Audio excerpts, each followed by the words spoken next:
Bonjour mes petits flocons et bienvenue sur la chaîne. J'espère que vous allez bien.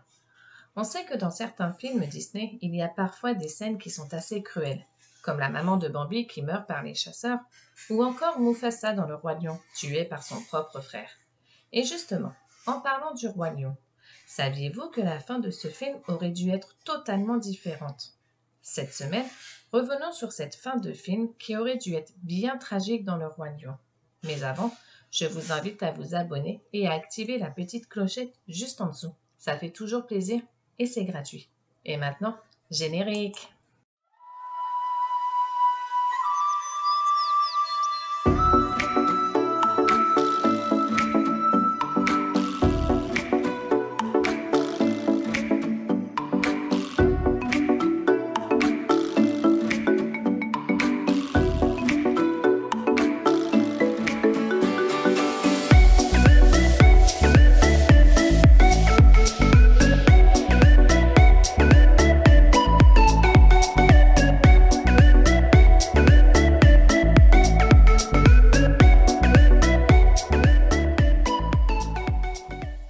Une autre fin avait été envisagée dans un premier script qui aurait sans doute attisé les discussions des gens sur cette fin. En effet, si la scène restait identique avec le duel entre Simba et Scar, eh bien Simba aurait dû être vaincu par son oncle. Disney avait donc décidé de faire mourir son personnage principal. Du moins, c'est ce que Scar aurait dû penser. Grâce à un storyboard provenant d'un travail en studio, on peut mieux comprendre ce que aurait été cette fin différente pour Simba. Ils ont notamment été mis dans une vidéo que je vais vous montrer juste après, dans laquelle un meilleur aperçu de ce que cette conclusion aurait donné. Mais essayons de faire parler dans un premier temps les images. Commençons avec cette première image. Alors que le rocher des lions est entouré de flammes et que les hyènes combattent les lionnes, Simba combat son oncle au sommet du rocher des lions. Au cours de leur combat, Scar frappe Simba au visage et le coup est si violent que Simba tombe en arrière près du rebord. Puis alors que Simba est sur le dos, Scar se dirige vers Simba et se réjouit de voir cette bataille aussi facile. De ce fait, il va même révéler qu'il a tué Mufasa. Simba, sous le choc, se relève avant de lancer un regard furieux à Scar. Scar déclare alors avec moquerie que le chat est sorti du sac et que ce sera leur petit secret.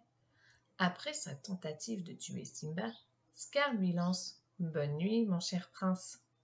Scar saute alors vers Simba, se préparant à l'assassiner.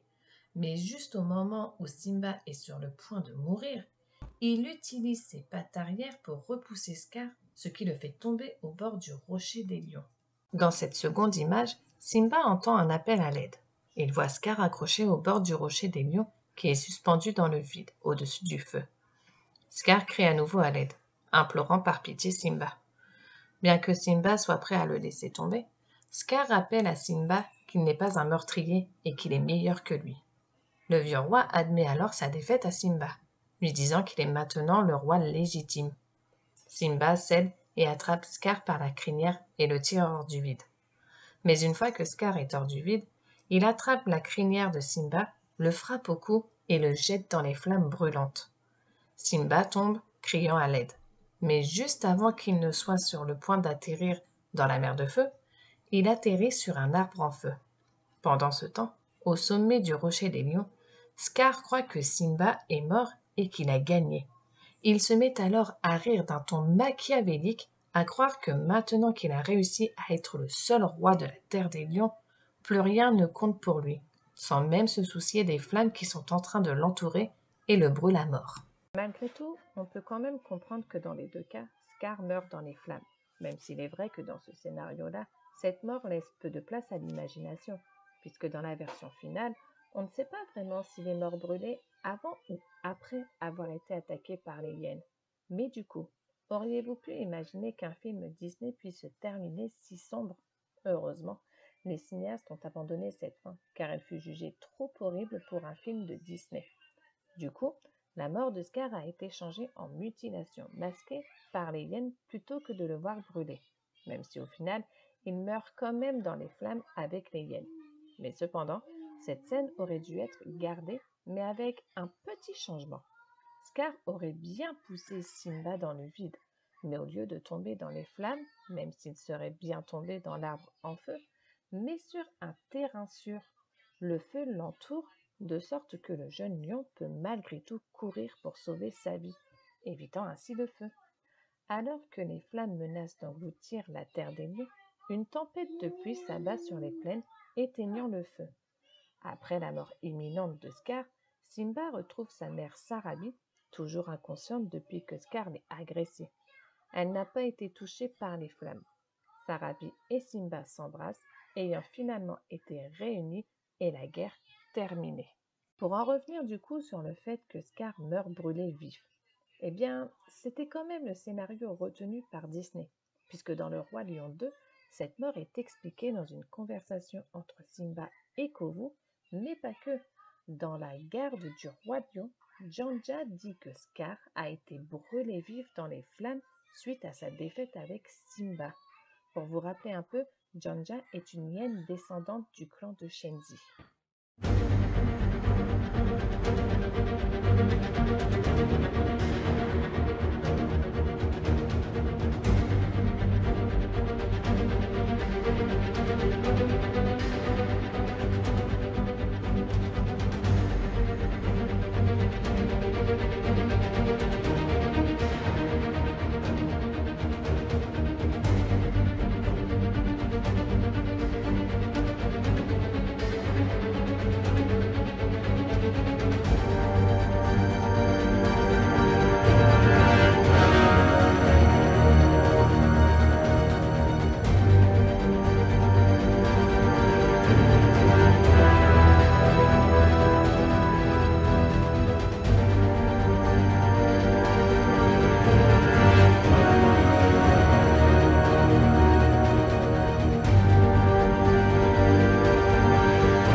Voilà mes petits flocons, que pensez-vous de cette fin alternative du royaume?